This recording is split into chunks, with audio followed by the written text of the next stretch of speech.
प्रेक्षकांनो, तू ही रे माझा मितवा या मालिकेचा जबरदस्त प्रोमो आउट झालेला आहे. मुळातच आता मात्र आपण पाहिले की बारशाची खरेदी करत असताना या सगळ्यामध्ये आता अर्णवच्या बाबांना ईश्वरीने पाहिलेलं आहे. ज्या वेळेला ईश्वरीने अर्णवच्या बाबांना पाहिले आणि त्याच वेळेला तिने आता त्यांना थांबवण्याचा प्रयत्न केलाय, पण त्याच वेळेला तिकडे आलेला आहे तो म्हणजे अर्णव. आणि अर्णवने मात्र आता मुळातच हे सगळा जो काही प्रकार घडलाय त्यानंतर बाबांच्या बद्दलचा त्याचा राग कुठेतरी कमी मात्र 100% झालेला आहे. आणि त्याचाच आता मात्र इकडे फायदा करत घेत ईश्वरीने अर्णव आणि बाबा या दोघांची भेट घडवून आणलेली आहे. दोघांची भेट घडवून आणल्यावरती मग स्वतः हक्काने अर्णव आता आपल्या बाबांना घेऊन ज्या वेळेला घरी आलाय त्यावेळेला खऱ्या अर्थाने गोष्टी आता बदललेल्या आहेत. अर्णव घरी येताच बाबांना इकडे मात्र वल्लरीचे धाबे दणाणणार आहेत, कारण बारशाच्या दिवसाला अचानकपणे रमाकांतची एंट्री होताच घरातले सगळे तर हादरणार, पण आता वल्लरीचे सगळ्यात जास्त मोठी पाचारण बसणार आहे. नक्की काय घडणार आहे? अर्णव आणि बाबा यांच्यामध्ये असं काय बोलणं होणार आहे? बाबा असं अर्णव काय सांगणार आहेत की ज्याच्यामुळे भूतकाळाचा खूप मोठा आता पर्दाफाश होणार आहे. नक्की काय घडणार आहे? सगळं सगळं पाहूया.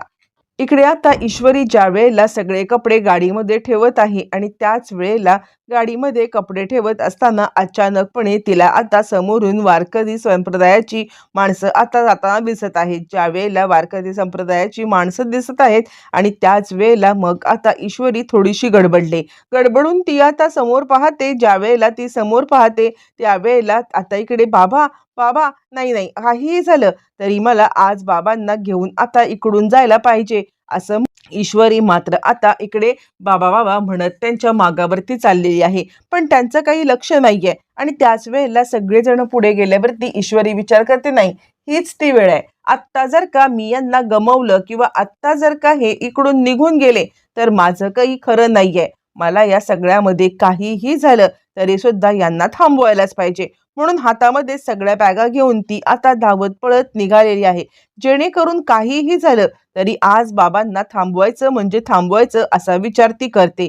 आणि म्हणून हातामधल्या बॅगा घेत धावत पळत ती आता मागोमाग जात आहे. आणि त्याच वेळेला काही लोकांच्या लक्षात येत आहे, त्यांच्या म्हणजे रमाकांत राजे शिर्के यांच्या मागे असलेल्या काही लोकांच्या लक्षामध्ये आलेलं आहे की काहीतरी गडबड आहे. म्हणजे मुळातच या सगळ्यामध्ये आता इकडे कोणीतरी आपला पाठलाग करते, म्हणून ते रमाकांतला सांगतायत.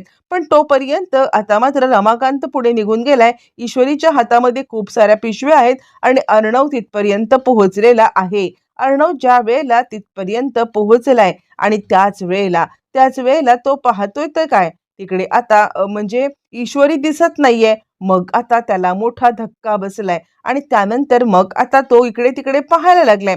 ज्या वेळेला तो इकडे तिकडे पाहतोय त्याला थोड्याशा अंतरावरती ईश्वरी कुणाला तरी शोधते ही गोष्ट दिसलेली आहे, म्हणून धावत पळत तो आता ईश्वरीकडे चाललाय. बरं, इकडे आता एक मोठी धमालच झालेली आहे. इकडे मुळातच मात्र आता वल्लरीला आजीने चांगलंच फैलावरती घेतलंय, कारण वल्लरी जायला निघालेली आहे ती म्हणजे बाहेर.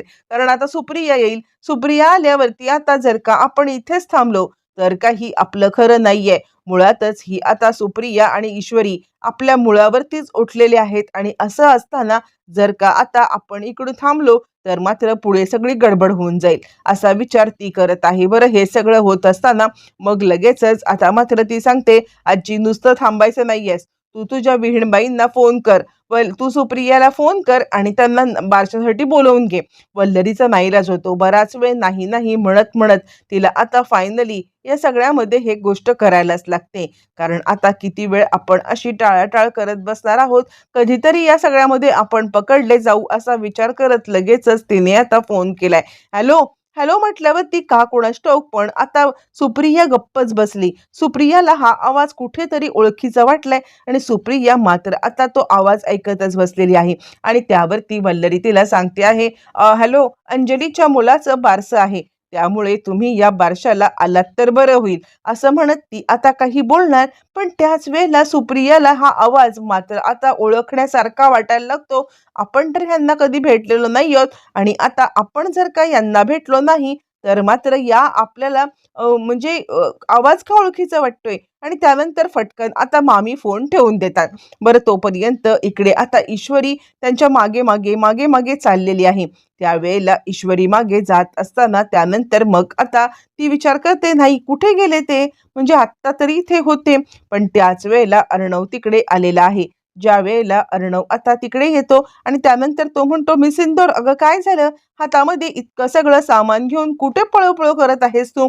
यावरती ती सांगते, अर्णव सर मी तुम्हाला जर का काही सांगितलं तर आता तुम्ही माझं ऐकाल का. यावरती मग आता अर्णव म्हणायला लागतो, काय बोल ना, काय झालंय मी सिंदूर. यावरती ती म्हणते, तुम्ही ज्याप्रमाणे माझ्या आईला माफ केलं आणि तुमचे वडील असेच कधीतरी समोर आले तर तुम्ही त्यांना माफ कराल का. यावरती अर्णव आतापासून त्याच्या डोक्यामध्ये राग आहे आणि तो सांगतो, हे बघ मी सिंदूर, मुळातच ज्या गोष्टी घडणार नाहीत त्या गोष्टींच्या बद्दल बोलून काही उपयोग नाहीये. यावरती ती म्हणते, तसं नाहीये, खरं सांगायचं तर आता तुमचे वडील आहेत ना, त्यांना मी याच्या आधी सुद्धा पाहिलंय. अर्णवला काहीच कळत नाहीये आणि अर्णव म्हणतोय, पाहिलेस म्हणजे काय आहे. यावरती ती सांगायला लागते, खरं तर आत्ता आपण ज्या वेळेला रामनवमीच्या दिवशी मंदिरात गेलो होतो ना, त्यावेळेला मी तुमच्या बाबांना पाहिलं. मी एक्झॅक्टली त्यांना ओळखू शकले नाही, म्हणून घरी येऊन मी आता त्यांचा फोटो होता ना, तो फोटो घेतला आणि तो फोटो पाहून पुन्हा एकदा मी कन्फर्म केलं की हे तेच आहेत म्हणून. त्यानंतर मी आता देवळात सुद्धा गेले होते. देवळात गेल्यावर ते सुद्धा आता मला तिकडे पुजाऱ्यांनी सांगितलं की हे कधी-कधी वारकरी संप्रदायाच्या सोबत येतात म्हणून. असं म्हटल्यावरती तो म्हणतो, काय बाबा माझे. यावरती ती ती सांगायला लागते, खरं तर आता ही संधी आहे तुमच्या नात्याला एक चान्स देण्याची. यावरती तो म्हणतो, पण कुठे आहेत ते. अर्णवला कुठेतरी आता इकडे बाबांचा दोष नाहीये, तर या सगळ्यामध्ये दोषी असलेली व्यक्ती आता तिसरीच आहे.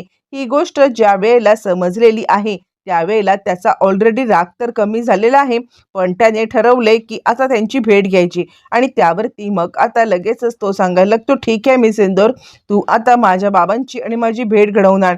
खरं सांगायचं तर आता मी या सगळ्यामध्ये कुठेतरी कुठेतरी मात्र आता माझ्याकडून जी चूक झाली ती चूक सुधारण्याचा 100% प्रयत्न करेन. यावरती ईश्वरी सांगते, हे काय, मी आत्ता त्यांना इथे पाहिलं होतं. यावरती अर्णव म्हणतो, एक काम कर, कारमध्ये बस, पटकन कारमध्ये बस, आपण आता इथून आणि ते दोघं जण पटकन कारमध्ये बसतात. अर्णव सांगायला लागतो, काहीही झालं तरी या वेळेला मी आता ही चूक करणार नाहीये, जी चूक मी याच्या आधी केलेली आहे. मी रमाकांत राजेशिर्के यांना ओळखायला जी चूक केले ती माझ्यासाठी खूपच आता इकडे म्हणजे नुकसानची ठरणार आहे आणि त्यामुळे काहीही झालं तरी आत्ता रमाकांत राजेशिर्के यांना मात्र मी जाऊ देणार नाहीये. कारण सत्य जोपर्यंत माझ्यासमोर येत नाहीये ना, तोपर्यंत मला चैन पडणार नाहीये. त्यावरती ईश्वरी म्हणते, सर चला लवकर, पटकन आपण त्यांचा पाठलाग करूया. प्रेक्षकांनो, एकाच वेळेला आता मात्र ईश्वरी बाबांचा पाठलाग करत करत तिकडे आता त्यांच्या मागे निघालेली आहे. ज्या वेळेला ईश्वरी आणि अर्णव हे दोघं जण मागे मागे निघालेत, आता इकडे सुप्रिया घरी यायला निघालेली आहे. सुप्रिया ज्या वेळेला घरी यायला निघाले आणि त्याच वेळेला वल्लरी मात्र आता चांगलीच गडबडलेली वल्लरी तिकडून आता बाहेर जाण्यासाठी निघाले. पण त्याच वेळेला सुप्रियाने तो आवाज ऐकल्या कारणाने सुप्रियाच्या लक्षात आलेलं आहे की नाही नाही, आपण जो काही आवाज आता ऐकलाय तो आवाज म्हणजे दुसरा तिसरा कुणी नाहीये, साधारणपणे तीच ती बाई होती ज्या बाईने आपल्याला या सगळ्यामध्ये आता मात्र रमाकांत राजेशिर्के यांच्या इथे पाठवलं होतं. आणि त्याचमुळे ती आता रागात तिकडे आले. पण तोच अर्णवने आपल्या बाबांना पाहिले आणि आता तो मागून जाऊन रमाकांत राजेशिर्के असं म्हणत तो आवाज देतोय. ऍक्च्युली रमाकांतनी मुळातच आता आपल्या मुलाला पाहिलेलंच नाहीये आणि त्यामुळे रमाकांतला कळतच नाहीये की हा कोण आहे म्हणून.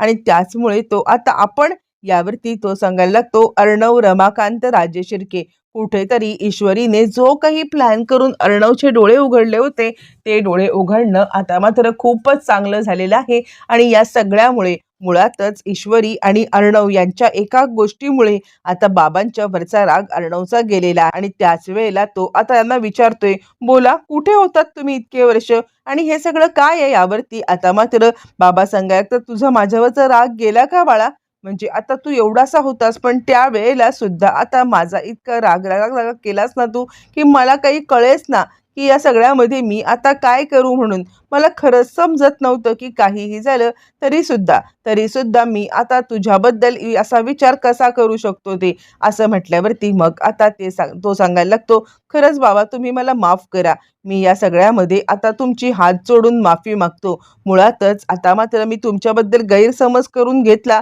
पण आता तुम्ही आत्ताच्या आत्ता घरी चला." बाबा म्हणतात, "घरी?" यावरती तो सांगतो, "हो, मला माझ्या चुकीचं प्रायश्चित्त तर करायचंच आहे. पण आता मी तुम्हाला एकच गोष्ट सांगू इच्छितो, की काहीही झालं तरीसुद्धा आता इकडे त्या घरावरती तुमचा अधिकार आहे." आणि नंतर अर्णव आपल्या बाबांना घेऊन घरी आलाय. मुळातच ज्यावेळेला अर्णव घरी घेऊन आलाय, त्यावेळेला सगळ्यात जास्त जर का कुणाचे धाबे दणाणले असतील, तर ती आहे वल्लरी. वल्लरी या सगळ्यामध्ये अगदी गोंधळून गेलेली आहे आणि वल्लरीला मात्र आता खूपच मोठा धक्का बसलाय. वल्लरी चांगलीच गडबडलेली आहे आणि ती आता या सगळ्यामध्ये काही बोलणार, पण तितक्यात रमाकांत राजेशिर्के हे आता चिडून इकडे आतमध्ये आलेत आणि त्यांना कुठेतरी वल्लरीचा डाऊट आलेला आहे. पण आता सध्या ते काहीच बोलत नाहीयेत. कारण वल्लरीचा धूर्तपणा सगळ्यांच्या समोर आणण्यासाठी योग्य ती वेळ आता आली पाहिजे आणि तरच आपण तिचा धूर्तपणा सगळ्यांच्या समोर आणू शकू. आता रमाकांत राजेशिर्के यांची घरात तर एंट्री झालेली आहे.